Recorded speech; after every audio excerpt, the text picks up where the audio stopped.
Notion N6.1. Découvrir le sens de la proportionnalité. Première partie, situation de proportionnalité. Et là, on va voir différents exemples. Premier exemple, on achète des fruits à la pesée. Ça veut dire qu'on pèse les fruits et on regarde ce que ça va nous coûter. On paye 3 € pour 2 kg de raisin, 4,5 € pour 3 kg de ce même raisin. Alors, si je regarde les nombres, comment je fais pour passer en partant de 2 pour aller à 3? Je me rends compte que pour arriver à 3 €, il faut multiplier par 1,5. Et quand je pars des 3 kg de raisin, pour arriver à 4,5, il faut aussi multiplier par 1,5. On obtient bien 4,5.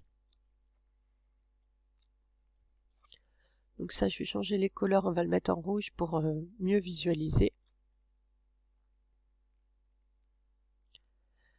Donc je pars de la masse de raisin, je multiplie dans les deux cas par 1,5 pour obtenir le prix que je vais payer.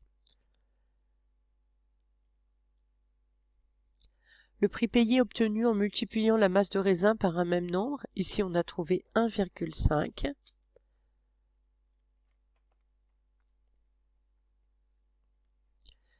À quoi correspond ce nombre? Il correspond au prix au kilo.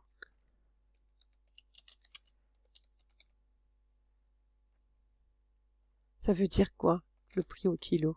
Ça veut dire ici qu'on va payer 1,5 € pour 1 kg de fruits. Le prix au kilo, c'est pour 1 kg de fruits. Du coup, on dit que le prix payé est proportionnel à la masse de raisin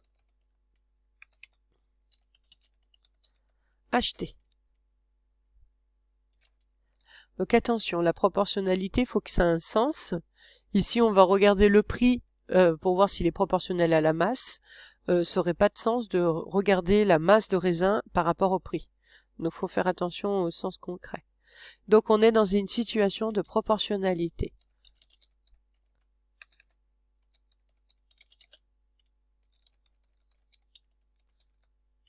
Deuxième exemple. On réalise une recette de cuisine en suivant les proportions. Pour 5 personnes, on a besoin de 200 g de farine. Pour 8 personnes, on a besoin de 320. Donc là, c'est pareil, on va regarder.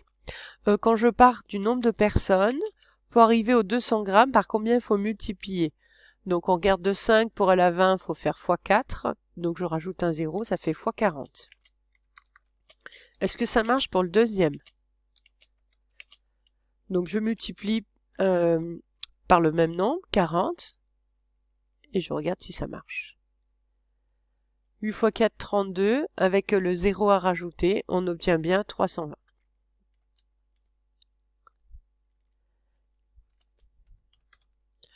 La masse de farine est obtenue en multipliant le nombre de personnes par le même nombre. Ici, on a trouvé 40, que j'ai mis en rouge.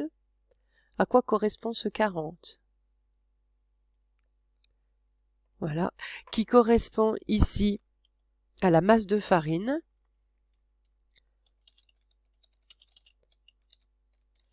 dont on a besoin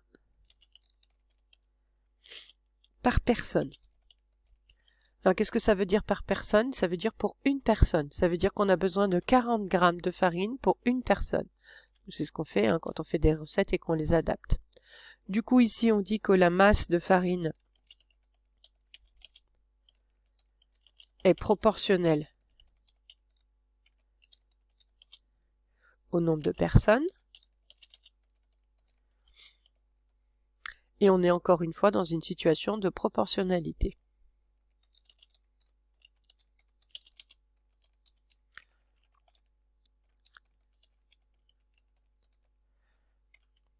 Troisième exemple. On regarde la taille d'une personne en fonction de son âge. À 4 ans, elle mesurait 100 cm et à 5 ans, 107 cm.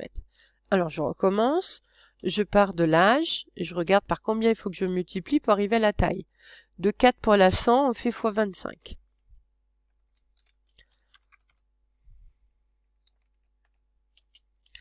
Je vérifie pour l'autre. Donc, on part de l'âge. est-ce que quand je multiplie par 25, je vais obtenir 125. Donc on n'obtient pas 107. Donc ici, ce n'est pas égal.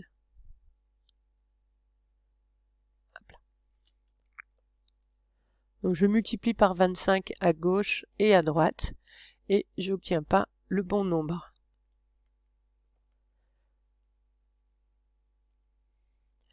Les tailles de la personne ne sont pas obtenues en multipliant l'âge par le même nombre. Du coup, il n'y a pas proportionnalité, donc on met la taille n'est pas proportionnelle à l'âge de la personne. Ça, on le savait, hein. Sinon, ça voudrait dire qu'on grandit à l'infini.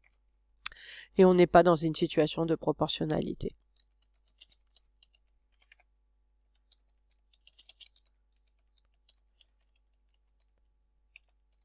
Donc il faut faire attention, c'est pas parce qu'on fait des exercices sur la proportionnalité qu'il y a toujours proportionnalité. Donc c'est à vous de réfléchir. Donc on va voir une méthode pour pouvoir prouver à chaque fois est-ce qu'il y a proportionnalité ou pas suivant les nombres qu'on me donne, comme ici.